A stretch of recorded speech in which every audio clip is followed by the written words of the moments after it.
Dear students, I welcome you DCE e-learning.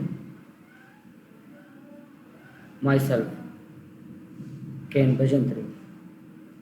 I'm going to start the financial accounting first unit for first semester, become first semester. Insolence of the partners of before going to discuss the insolvency of partners of firm, I want to discuss introduction of partnership, partners, partnership, firm, and insolvency and so on. Now I will come to the partners. To whom we are saying the partners? ಯಾರಿಗೆ ನಾವು ಪಾಲುಗಾರರು ಅಂತ ಹೇಳ್ತೀವಿ ಅಂದರೆ person who have entered into partnership with one another to carry on a business are individually called partners.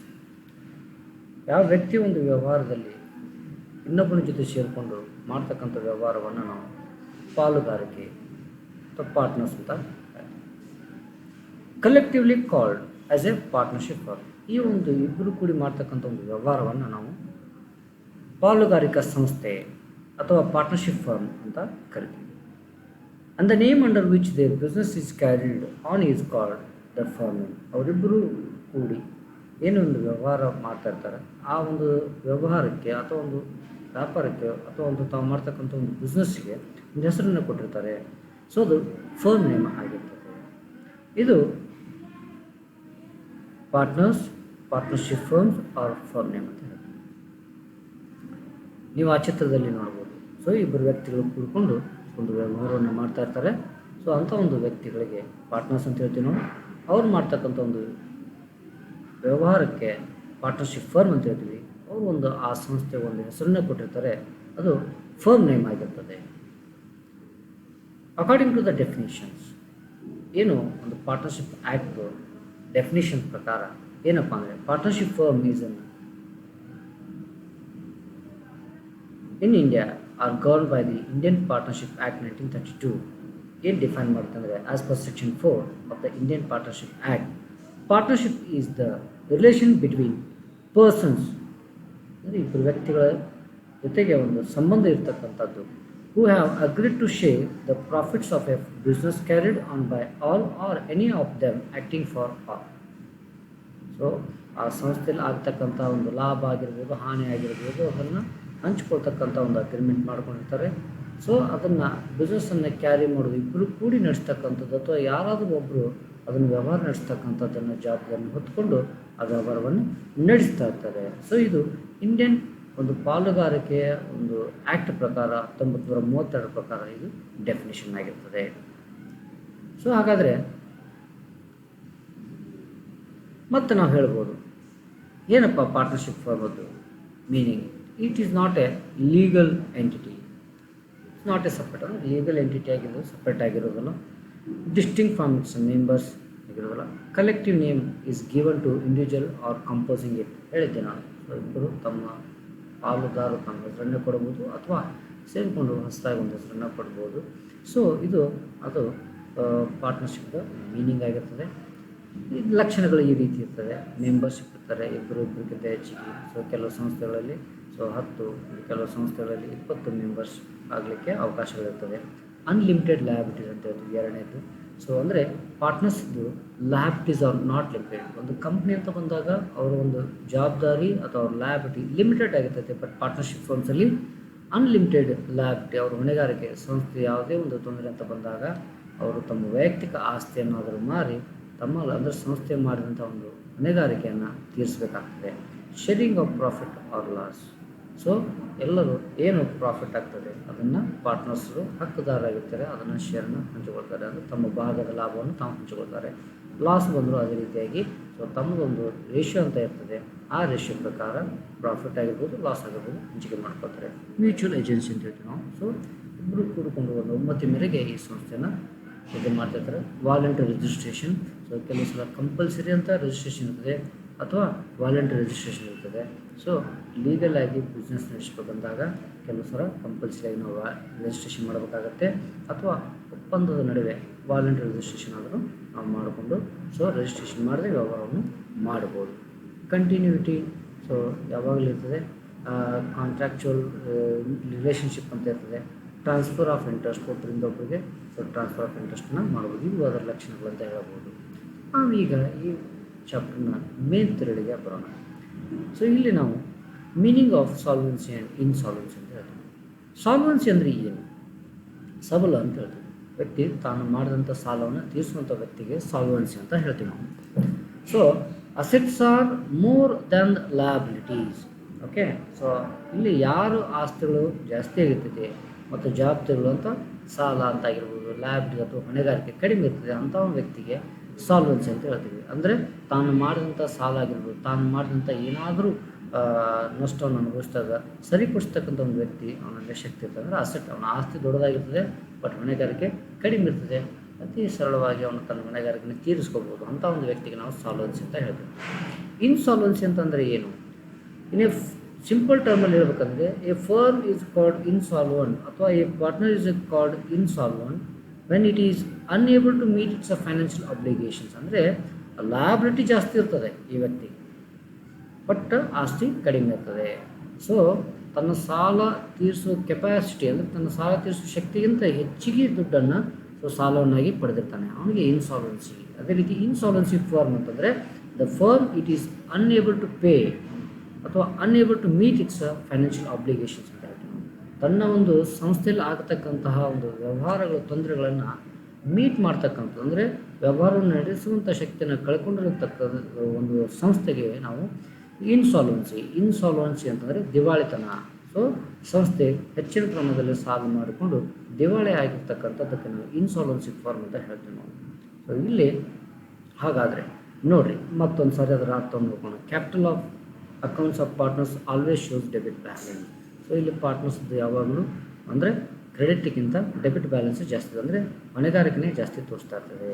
So ಇಲ್ಲಿ capital ಲಾಸನ್ನು, ಅಂದರೆ ಈ ಒಂದು insolvency of the partnership ಫಾರ್ಮಲ್ಲಿ treated as capital loss which should be border by the solvent partners. ಇಲ್ಲಿ ಯಾವ ಒಂದು ವ್ಯಕ್ತಿಯಿಂದ ದಿವಾಳಿ ಆಗ್ತದೆ, ಅಂದರೆ ಯಾವ ವ್ಯಕ್ತಿಯಿಂದ ಒಂದು ತೊಂದರೆ ಆಗ್ತದೆ ಆ ವ್ಯಕ್ತಿಯನ್ನು solvent partners ಸರಿಪಡಿಸ್ಕೊಳ್ತದೆ.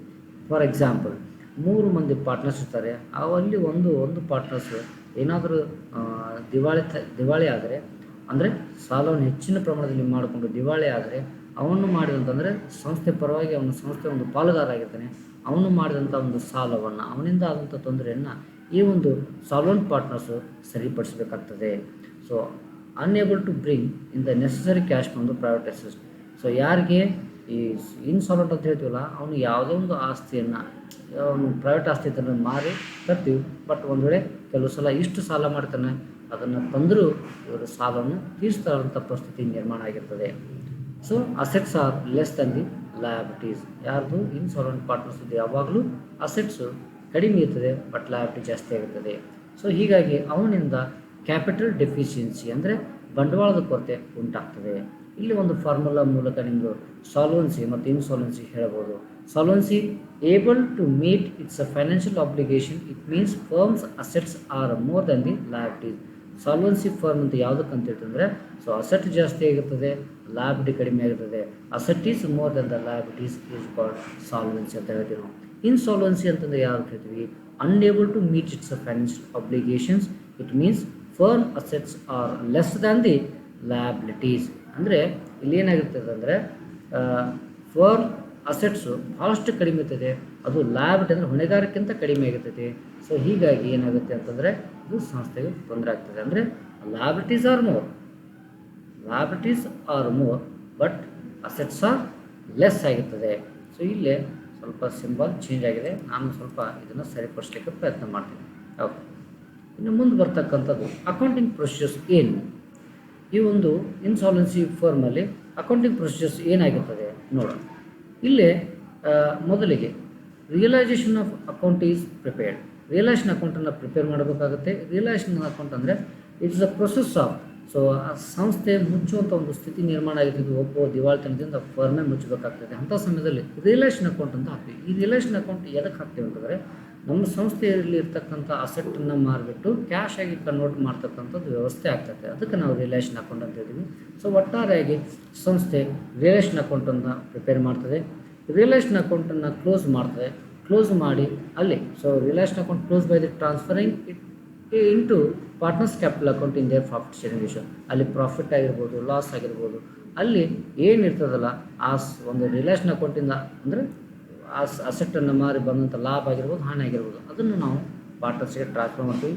In case there is a loss on realisation, the solvent partners will have bring cash equal to their respective shares of loss ಅಂತ ಹೇಳ್ತೇವೆ ನಾವು. ಇಲ್ಲಿ ಏನೋ ಒಂದು ರಿಯಲೈಸೇಷನ್ ಲಾಸ್ ಆಗಿರ್ತೈತಿ, ಆ ಲಾಸನ್ನು ಈ ಸಾಲ್ವೆಂಟ್ ಪಾರ್ಟ್ನರ್ಸ್ ತುಂಬಿಕೊಡಬೇಕು. ಅದೇ ಪ್ರಮಾಣದಲ್ಲಿ ಎಷ್ಟು ಲಾಸ್ ಆಗಿದೆ, ಪ್ರಾಫಿಟ್ ಆಗಿದ್ರೆ ಯಾವುದೇ ರೀತಿಯಾದ ತೊಂದರೆ ಇಲ್ಲ ಅಂತ ಹೇಳ್ಬೋದು ನಾವು. ನೆಕ್ಸ್ಟು ಅಕ್ಯುಮುಲೇಟೆಡ್ ರಿಸರ್ವ್ಸ್ ಮತ್ತು ಪ್ರಾಫಿಟ್ ಏನು ಲಾಸ್ ಇದೆಯಲ್ಲ ಅವನ್ನೆಲ್ಲವೂ ಪಾರ್ಟ್ನರ್ಸ್ ಅವ್ರಿಗೆ ಶೇರಿಂಗ್ ರೇಷಿಯೋ ಮೇಲೆ ನಾವು ಟ್ರಾನ್ಸ್ಫರ್ ಮಾಡಬೇಕು. Net capital deficiency of insolvent partner use to be found out. So ಇಲ್ಲಿ ಒಟ್ಟಾರೆಯಾಗಿ ಈ ಒಂದು ವ್ಯವಹಾರದಲ್ಲಿ ಪಾರ್ಟ್ನರ್ಶಿಪ್ ಫಾರ್ಮಲ್ಲಿ ಮುಖ್ಯವಾಗಿ ನಾವು ಒಂದು ಇನ್ಸಾಲ್ವೆಂಟ್ ಪಾರ್ಟ್ನರ್ಸ್ ಎಷ್ಟು ಇನ್ಸಾಲ್ವೆಂಟ್ ಆಗಿದೆ, ಎಷ್ಟು ಒಂದು ಡೆಫಿಷಿಯನ್ಸಿ ಆಗಿದೆ, ಒಂದು ಎಷ್ಟು ಬಂಡವಾಳ ಕೊರತೆ ಆಗಿದೆ ಅದನ್ನು ನಾವು ಫೈಂಡ್ ಔಟ್ ಮಾಡ್ತೀವಿ. ಆ ಒಂದು ಕೊರತೆಯನ್ನು ಈ ಸಾಲ್ವೆಂಟ್ ಪಾರ್ಟ್ ಉಳಿದಂಥ ಪಾಲುದಾರರು ಅದನ್ನು ಸಮವಾಗಿ ಅಥವಾ ಅವರೊಂದು ಕ್ಯಾಪಿಟಲ್ ರೇಷಿಯೋ ಅಂತ ಬರ್ತದೆ ಅದನ್ನು ಹಂಚಿಕೊಂಡು ಅದನ್ನು ಸರಿಪಡಿಸ್ಬೇಕಾಗುತ್ತೆ. ಕೊನೆಯದಾಗಿ final statement is to be made between solvent partners. ಉಳಿದಂಥ ದುಡ್ಡನ್ನು ನಾವು ಅವ್ರಿಗೆ ಸೊ ಪಾರ್ಟ್ನರ್ಸ್ಗೆ ನಾವಿಲ್ಲಿ ಟ್ರಾನ್ಸ್ಫರ್ ಮಾಡಬೇಕಾಗ್ತದೆ. ಅಂದರೆ ಎಲ್ಲವನ್ನೂ ಅವನ ಡೆಫಿಷಿಯನ್ಸಿಯನ್ನು ಕೊರತೆಯನ್ನು ಎಲ್ಲವನ್ನೂ ನೀಗಿಸಿ ಕೊನೆಯದಾಗಿ ಉಳಿದರೆ ದುಡ್ಡನ್ನು ಏನಾದರೂ ಸಂಸ್ಥೆ ಲಾಭ ಆಗ್ಬೋದು, ಹಾನಿ ಆಗ್ಬೋದು, ಅದು ಕೊನೆಯ ಕ್ಯಾಶ್ ಉಳಿದಿರ್ಬೋದು, ಉಳಿಯದೇ ಇರ್ಬೋದು. ಸೊ ಅದನ್ನು ಉಳಿದಂಥ ಅಂದರೆ ಎಲ್ಲ ಅಕೌಂಟ್ಸ್ಗಳನ್ನು ಸೆಟ್ಲ್ ಮಾಡಿ ಉಳಿದಂಥ ಸಾಲ್ವೆಂಟ್ ಪಾರ್ಟ್ನರ್ಸ್ಗೆ ನಾವು ಅವರ ಅಕೌಂಟಿಗೆ ದುಡ್ಡನ್ನು ಹಾಕಿ ಸೆಟ್ಲ್ ಮಾಡ್ತಕ್ಕಂಥದ್ದಾಗಿರ್ತದೆ ಇಲ್ಲಿ. ಸೊ ಹೀಗಾಗಿ ಇಲ್ಲಿ ರಿಯಲೈಸೇಷನ್ ಅಕೌಂಟ್, ಕ್ಯಾಶ್ ಅಕೌಂಟ್, ಅವರ ಪಾರ್ಟ್ನರ್ಸ್ ಕ್ಯಾಪಿಟಲ್ ಅಕೌಂಟ್ ಅನ್ನು ನಾವು ಹಾಕ್ತೀವಿ. ಸೊ ಡೆಫಿಷಿಯನ್ಸಿ ಅಕೌಂಟನ್ನು ಹಾಕ್ತೀವಿ. ಸೊ ಒಟ್ಟಾರೆಯಾಗಿ ಕ್ಯಾಶ್ ಅಕೌಂಟ್ ಮೂಲಕ ಅವರ ದುಡ್ಡನ್ನು ತುಂಬಿ ನಾವು ಅಕೌಂಟನ್ನು ಕ್ಲೋಸ್ ಮಾಡ್ತೀವಿ. ಸೊ ಇವೆಲ್ಲ ಅಕೌಂಟನ್ನು ಮಾಡಲಿಕ್ಕೆ ಈ ಫಾಲೋವಿಂಗ್ ಎಂಟ್ರೀಸ್ ಆಗ್ತದೆ. ಇಲ್ಲಿ ಅಕೌಂಟಿಂಗ್ ಎಂಟ್ರೀಸ್ ಬರ್ತವೆ.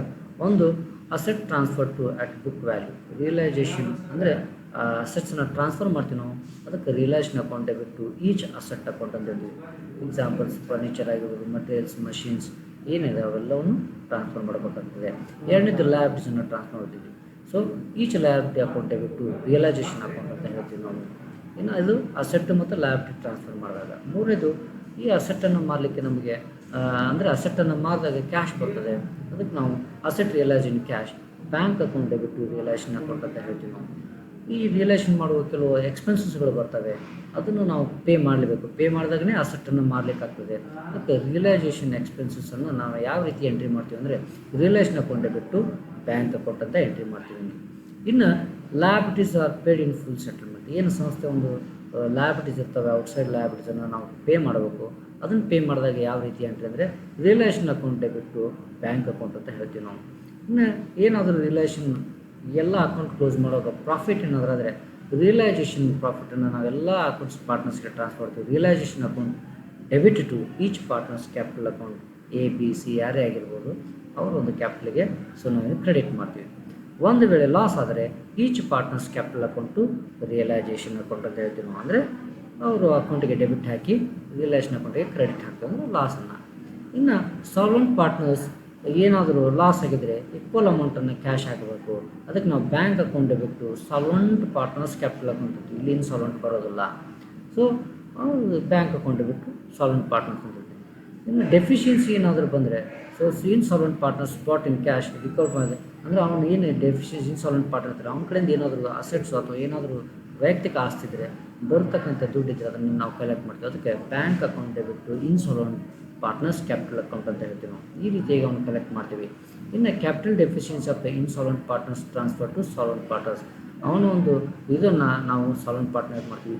ಈಚ್ ಸಾಲ್ವೆಂಟ್ ಪಾರ್ಟ್ನರ್ಸ್ ಎ ಆಗಿರ್ಬೋದು, ಬಿ ಆಗಿರ್ಬೋದು, ಈಚ್ ಸಾಲ್ವೆಂಟ್ ಪಾರ್ಟ್ನರ್ಸ್ ಕ್ಯಾಪಿಟಲ್ ಅಕೌಂಟೇ ಬಿಟ್ಟು ಇನ್ಸಾಲ್ವೆಂಟ್ ಪಾರ್ಟ್ನರ್ ಅಂತ ಹೇಳ್ತೀವಿ ನಾವು.